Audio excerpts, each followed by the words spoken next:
Bab 257. Jika aku bilang bukan, apakah kamu percaya? Kolden Ye menggertakkan giginya dan menatap wanita bermata merah di lengannya.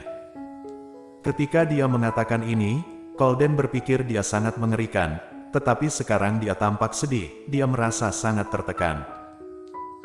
Suasana hati yang kesal mengalir ke hatinya. Kolden Ye kehilangan kakinya untuk sementara waktu, dan tidak tahu apa yang harus dilakukan dengannya. Claire Sen melanjutkan, ini bukan membuat keputusan sendiri. Kalau begitu jangan katakan perceraian padaku sembarangan.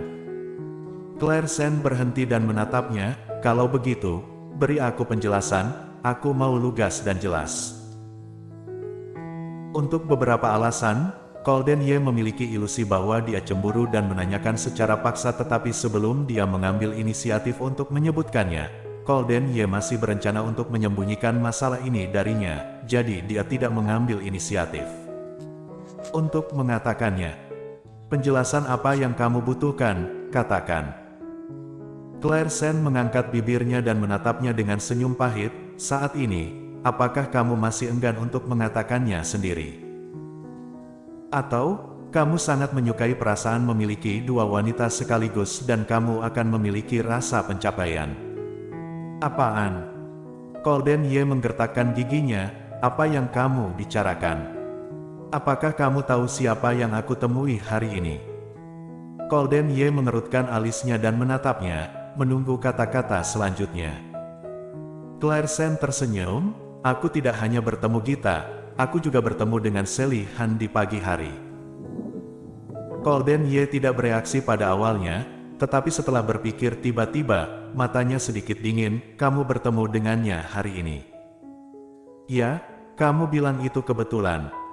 Aku baru saja bertemu dengannya. Aku melihatnya mengenakan sepasang berlian anting merah muda di telinganya yang persis sama dengan yang aku lihat di toko perhiasan, dan apa yang kamu berikan padaku meski mirip, tapi aku masih mengenalinya.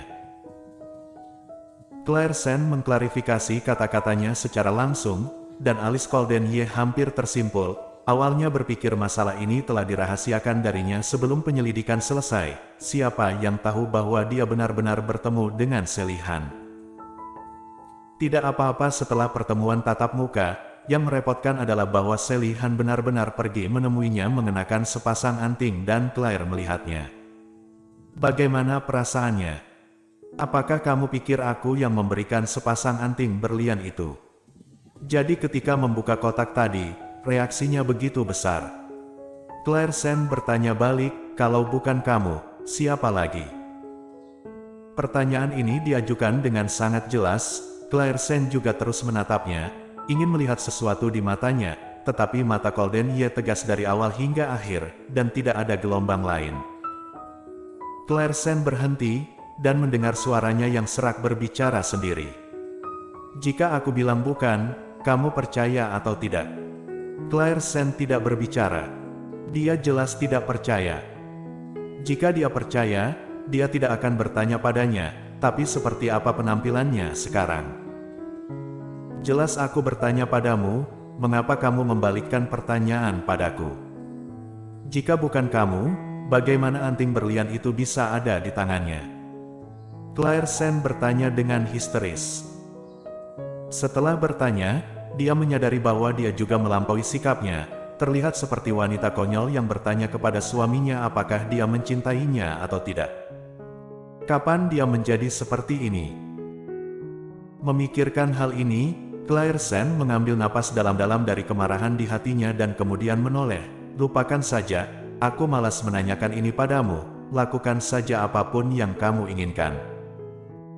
Setelah berbicara, Claire Sen mendorong untuk berdiri tetapi Kolden Ye menekannya kembali pada saat ini, suaranya dingin. Aku tidak mengirim anting berlian padanya, dan semuanya tidak seperti yang kamu pikirkan. Sekarang, bisakah kamu mempercayainya? Melihat dia tidak mendongak, Kolden Ye hanya meremas dagunya, memaksanya untuk menatap matanya, dan sekali lagi dengan dingin menjelaskan, aku Kolden Ye tidak pernah menjelaskan apapun kepada siapapun. Kamu adalah wanita pertama yang membuat aku berbicara begitu banyak. Claire Sen. Dia menatapnya, jadi. Apakah menurutmu selain mempercayaimu, aku masih harus berterima kasih padamu karena melakukan ini padaku? Golden Ye mengerutkan bibirnya dalam-dalam dan matanya dingin, apakah kamu harus begitu agresif? Wanita bekas, apa yang sebenarnya kamu ributkan? Ributkan.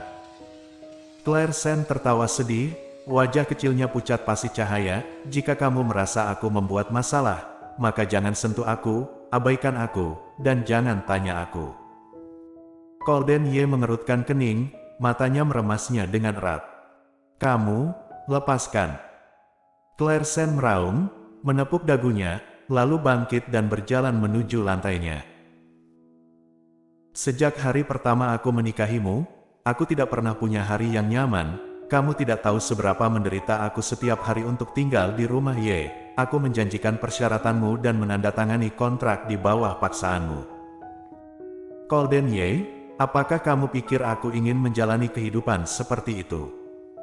Aku sudah merasa cukup. Merasa cukup. Golden Ye menyipitkan matanya dengan berbahaya. Wanita bekas, apakah kamu tahu apa yang kamu bicarakan? Tentu saja. Claire Sen mengangkat dagunya, kata-kata yang aku katakan malam ini semuanya tulus, segera bercerailah. Katakan lagi. Golden Ye merasa bahwa dia akan dipaksa untuk menikah hari ini oleh wanita ini. Dari tadi hingga sekarang, dia mengatakan beberapa patah kata tentang perceraian, salah satunya adalah memutuskan hubungan dengannya dan tidak pernah menghabiskan waktu bersamanya lagi dan tampilannya benar-benar membuatnya gila. Dia sangat panas dan marah tapi tidak ada cara lain untuk mengambil wanita ini. Melihat keteguhannya dalam kata-katanya, Golden Ye tiba-tiba mencibir, menyerahlah. Karena kamu telah menikahiku, maka kamu adalah wanitaku saat hidup dan hantuku saat mati. Perceraian. Jangan pikirkan itu, jangan berpikir untuk pergi kemanapun. Mendengarkan, langkah Claire Sen berhenti di tempatnya, melihat kembali ke arah Golden Ye dengan tidak percaya. Pada dasar apa? Aku hanya memajukan waktu kontraknya. Kontrak. Mata Golden Ye dalam dan dingin, dan nada suaranya sedikit meninggi. Kontrak ada di tanganku. Aku adalah pemrakarsa kontrak. Aku akan mengakhirinya kapanpun aku mau. Claire Sen, kamu keterlaluan. Golden Ye mengangkat alisnya, dan kurva haus darah tergambar di bibirnya. Sejak kamu menikah denganku, kamu telah terikat denganku sepanjang hidupmu, dan jangan berpikir untuk melarikan diri lagi. Adapun kontraknya. Golden Ye meraih wajahnya dengan erat, jika kamu merasa memiliki hak untuk mengakhiri kontrak lebih awal, maka aku bisa memberitahumu bahwa aku bisa menghancurkannya. Claire Sen, apa yang ingin kamu lakukan? Kamu tidak menyukaiku, masih mau mengikatku. Tidak bisakah aku bercerai? Kalian saling mencintai dan aku akan membiarkan kalian berdua untuk terbang bersama, masih tidak cukup ya? Kata-kata ini membuat mata Golden Ye tiba-tiba tenggelam. Di duniaku, hanya aku yang bisa memutuskan. Dan, siapa bilang aku ingin terbang bersamanya? Setelah kalimat terakhir, suara Golden Ye ditekan sangat rendah, dan Claire Sen tidak mendengarnya sama sekali. Dia hanya mendengar kalimat yang dia katakan sebelumnya. Dia sangat marah sehingga dia tidak ingin peduli padanya untuk sesaat. Dan langsung kembali ke lantai. Pada akhirnya, dia berbaring tanpa mengganti pakaiannya, dan Claire Sen dengan cemberut menutupi selimut di atas kepalanya, tidak memperhatikan Golden Ye. Bersambung.